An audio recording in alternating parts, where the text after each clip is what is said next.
What is God? In the greater community, God is knowledge. In the greater community, God is experience.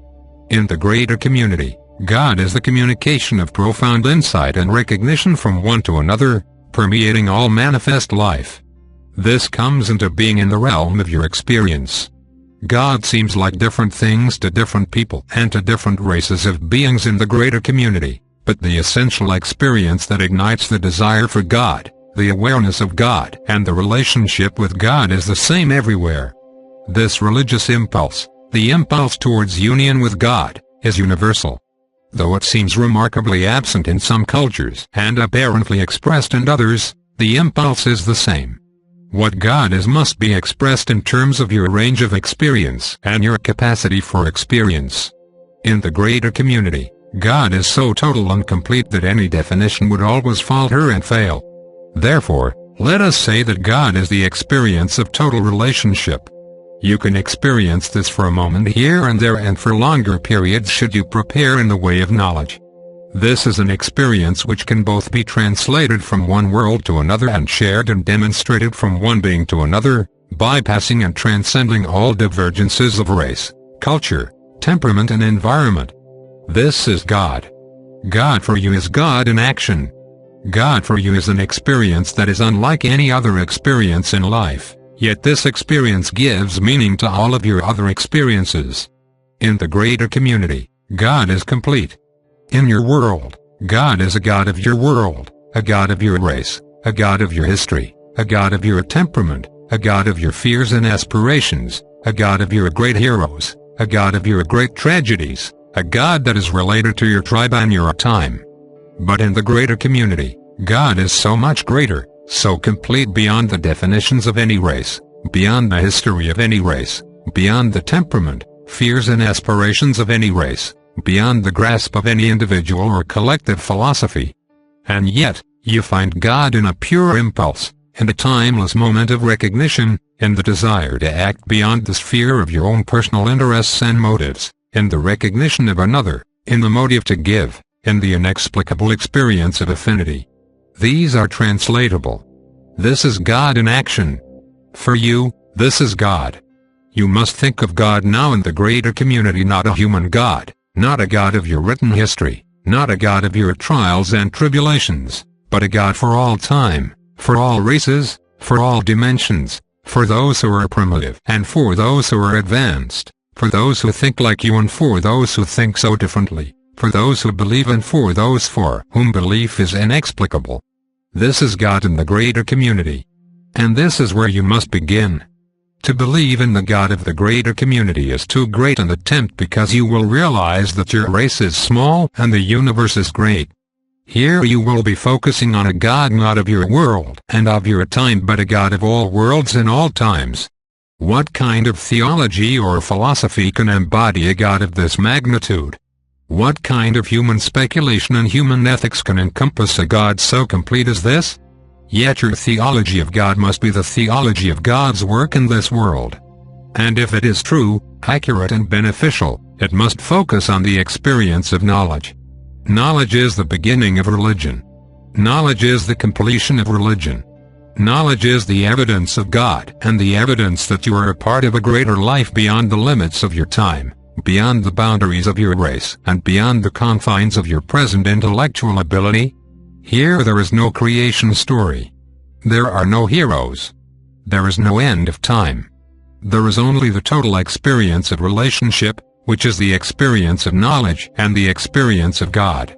What is a human religion without a creation story, without a hero to worship and without a culmination of human experience? What human religion can focus on a God of this magnitude, whose sole interest is not your world alone, whose sole concern is not your daily experience, whose awareness is so complete and whose beneficence blesses those who are so unlike you? What then is the model for human behavior? What is the basis for ethics or morality in a God of the greater community? For this you must venture beyond a childhood religion and a child's needs. You must venture beyond the need only for rules and regulations and fantastic stories that are barely believable. You must enter into the experience and the mystery of life, which is the doorway to God, which is at the very heart of your life and contains the very purpose for your coming here that is unique to you but which you share with all life. In greater community spirituality, there are no heroes. There is no creation story. And there is no culminating experience to bring an end to the difficulties of corporeal life. So, what is religion without these things? These things are tribal in nature. And you are not alone in the greater community in wanting them, in establishing them and in holding to them. Everywhere where religion has taken root and has found expression, races have based their practices and their understanding on their own time, their own history and their own temperament. But beyond this is the experience of God. Beyond this is pure spirituality. This is what you must seek now, for human religion can never embody a God of the greater community. So inexplicable this is because it transcends your requirements for the divine. Therefore, you must find another way, a more mature way, a more complete approach, a true preparation. In the greater community, those who have advanced have realized the nature and purpose of God in their respective worlds, but their understanding has gone beyond the comprehension of God's will in specific matters, even beyond the concern for the well-being and survival of their race. They have gone beyond these concerns to a greater spirituality, a greater community spirituality, a spirituality of all time and all worlds, a spirituality that is mysterious, that is not defined and embodied in rituals, ideals, beliefs, historical accounts or fantastic images, a spirituality that can be completely translated from one being to another with words or gestures, or without words or gestures. Greater community spirituality is a spirituality of greater experience, greater perception and greater abilities. In the greater community, you are not saved. You are only developing. In the greater community, you are not condemned. You are only developing. In the greater community, there is no heaven. There is only further involvement and a greater capacity for relationship. In the greater community, there are no local gods and demons fighting spiritual warfare. In the greater community, there are those who know and those who do not know. From their experience come the great difficulties that are posed in life everywhere. You who live in a human world with human ideas, human beliefs and a human perspective have a great opportunity now to experience the divine and divine purpose and will for your life and time through a greater community awareness and through a different kind of path and direction. You need this now, for your world is emerging into the greater community of worlds. And you need this now because this is the religion for all time, not only for your time. Penetrate this great threshold and you will understand the past, the present and the future in such a way that will unite them together. This will give you strength and ability in discerning and comprehending those from the greater community who are visiting your world. Though they possess greater technological ability and have greater social cohesion than you, they are called to learn greater community spirituality as well. Your gift to them is something very rare and precious. You have something they need. You have something that our life needs. That is why greater community spirituality is being introduced into this world prior to the world's emergence into the greater community. This is not only given for your own adaptation to the greater community in order to establish a foundation for communication, recognition and understanding.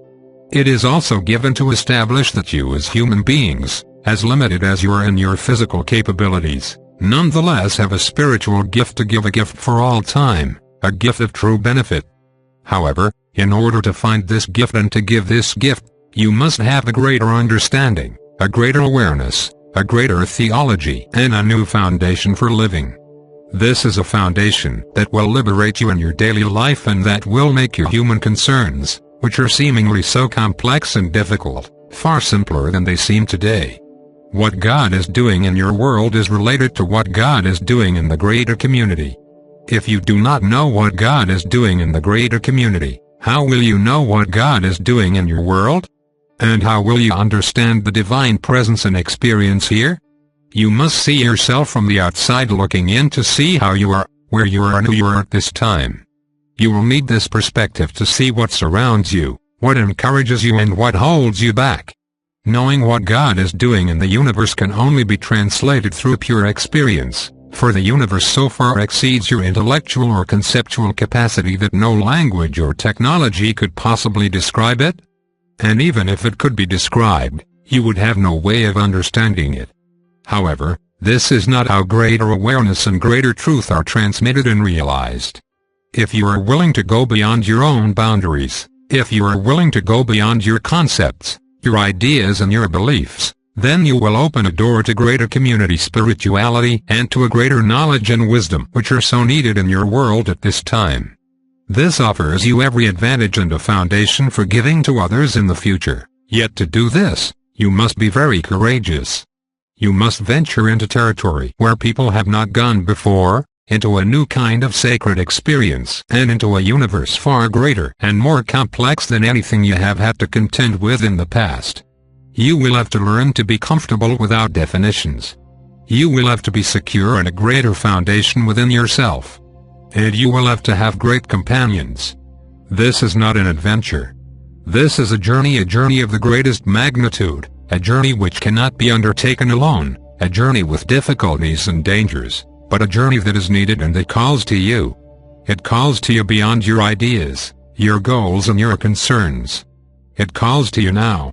This calling is an experience which seems so inexplicable, and yet it is so real, so permeating and so complete, even for you here now.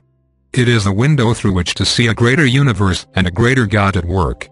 This is the theology of pure experience, a theology of pure wisdom and pure knowledge, a theology that you can only demonstrate and a theology that you can only experience. It is a theology that is greater than anything that can be taught in your seminaries and schools of religion. Who can respond to such a great gift and mystery as this? Who can enter the realm of pure experience, of greater union with God? Let this be a calling for you who read these words. Let this call to you beyond your understanding and your ability to understand, for you will not understand these words until you have this great experience, and you will not know if these words are true until you experience their truth.